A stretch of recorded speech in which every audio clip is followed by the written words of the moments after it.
ಈ ದಿನ ಬೆಳಗ್ಗೆ ಸುಮಾರು 8ರಿಂದ 9 ಗಂಟೆ ನಡುವೆ ಸುಮಾರು ಜನ ಒಂದು ಮನೆ ಹತ್ರ ಹೋಗ್ಬಿಟ್ಟು ಒಬ್ಬ ಹುಡುಗನಿಗೆ ನಮ್ಮ ಹುಡುಗಿ ಜೊತೆ ಯಾಕೆ ನೀನು ಹೆಚ್ಚು ವಿಶ್ವಾಸದಿಂದ ಇದೆಯಾ ಅಂತಂದು ಪ್ರಶ್ನೆ ಮಾಡಿ ಆ ಸಂದರ್ಭದಲ್ಲಿ ಅಲ್ಲಿ ಸಂಘರ್ಷ ಆಗಿದೆ ಮತ್ತು ಅವನ್ನ ನಂತರದಲ್ಲಿ ಎಳ್ಕೊಂಡು ಹೋಗಿದ್ದಾರೆ. ಆ ನಂತರದಲ್ಲಿ ಅವನ್ನ ಸ್ವಲ್ಪ ದೂರದಲ್ಲಿ ತೊಗೊಂಡೋಗಿ ಬಿಟ್ಟಿರುವಂಥದ್ದು. ಅವನಿಗೆ ಸಣ್ಣ ಪುಟ್ಟ ಗಾಯಗಳಾಗಿರೋದ್ರಿಂದ ಪೆಟ್ಟು ಗಾಯಗಳಾಗಿರೋದ್ರಿಂದ ಅವನಿಗೆ ಕಿಮ್ಸಲ್ಲಿ ಅಡ್ಮಿಟ್ ಮಾಡಿದ್ದೀವಿ. Is completely out of danger, ಮಾತಾಡ್ತಾನೆ. ಮತ್ತು ಸ್ವಲ್ಪ ಪೆಟ್ಟುಗಳಾಗಿದೆ ಅಷ್ಟೇ, ಯಾವುದೇ ಮಾರಕಾಸ್ತ್ರಗಳಿಲ್ಲ, ಬಟ್ ಪೆಟ್ಟುಗಳಾಗಿದೆ ಒಂದು.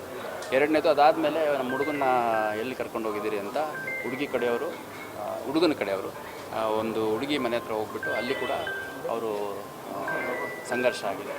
ಅಲ್ಲಿ ಕೂಡ ಒಬ್ಬನಿಗೆ ಪೆಟ್ಟಾಗಿದೆ, ಅವನಿಗೂ ಕೂಡ ಹಾಸ್ಪಿಟಲೈಸ್ ಮಾಡಿದ್ದೀವಿ. ಮತ್ತು ಈಗ ಎರಡೂ ಕಡೆಯವರು ಇನ್ನು ಯಾವುದೇ ಕಂಪ್ಲೇಂಟನ್ನು ಕೊಟ್ಟಿಲ್ಲ. ನಾವು ಈಗಾಗಲೇ ಕೆಲವ್ರನ್ನ ವಶಕ್ಕೆ ತೊಗೊಂಡಿದ್ದೀವಿ ಮತ್ತು ಅವ್ರೇನು ಕಂಪ್ಲೇಂಟ್ ಕೊಡ್ತಾರೆ ಅನ್ನೋದ್ರ ಮೇಲೆ ಮತ್ತೆ ಮುಂದಿನ ಪ್ರಕರಣ ದಾಖಲು ಮಾಡ್ಕೊಂಡು ತನಿಖೆಯನ್ನು ಮಾಡ್ತೀವಿ. ಏನು ರೀಸನ್ ಸರ್ ಇದು? ಯಾವುದು ವೈಯಕ್ತಿಕ ಕಾರಣ ಇದೆ, ಅದನ್ನೆಲ್ಲ ನಾನು ಹೇಳಲಿಕ್ಕೆ ಇಷ್ಟಪಡಲ್ಲ.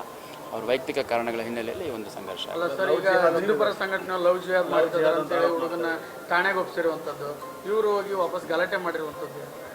ಈಗ ನೋಡಿ, ಅವ್ರವ್ರ ಇಂಟರ್ಪ್ರಿಟೇಷನ್ ಅವ್ರು ಹೇಳ್ತಾರೆ. ಇಲ್ಲಿ ಭಾಳ ಸ್ಪಷ್ಟವಾಗಿ ಹುಡುಗಿ ಇಬ್ಬರು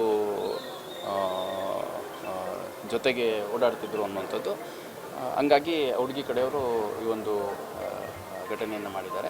ಆಮೇಲೆ ಹುಡುಗನ ಕಡೆ ಅಂತ ಅವರು ಹೇಳುವಂಥದ್ದು, ಹುಡುಗಿ ನಮಗೆ ಪರಿಚಯ ಎಲ್ಲ ಇದ್ದು, ಬಟ್ ಯಾಕೆ ಈ ರೀತಿ ಆಗಿದೆ ಅನ್ನೋದು ಗೊತ್ತಿಲ್ಲ ಅನ್ನೋಂಥದ್ದಷ್ಟೇ ಅವರು ಹೇಳ್ತಾರೆ.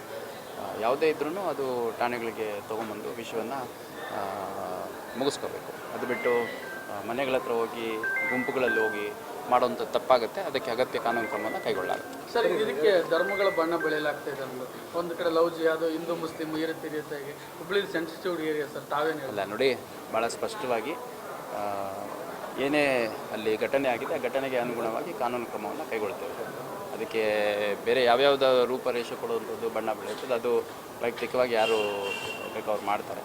ಬಟ್ ಈ ಥರ ಘಟನೆಗಳೇನಾದರೂ ಇದ್ದಾಗ, ಈ ಥರ ಬೆಳವಣಿಗೆಗಳಿದ್ದಂಥ ಸಂದರ್ಭದಲ್ಲಿ ನಮಗೆ ಠಾಣೆಗೆ ಬಂದು ಮಾಹಿತಿಯನ್ನು ಕೊಡಬೇಕು ಅಂತ ನಾನು ಕೇಳ್ಕೊಳ್ಳಿಕ್ಕೆ ಇಷ್ಟ. ಜಿಮ್ಗಳ ಮೇಲೆ ಆರೋಪ ಮೊನ್ನೆ ಧಾರವಾಡದಲ್ಲಿ ಅದು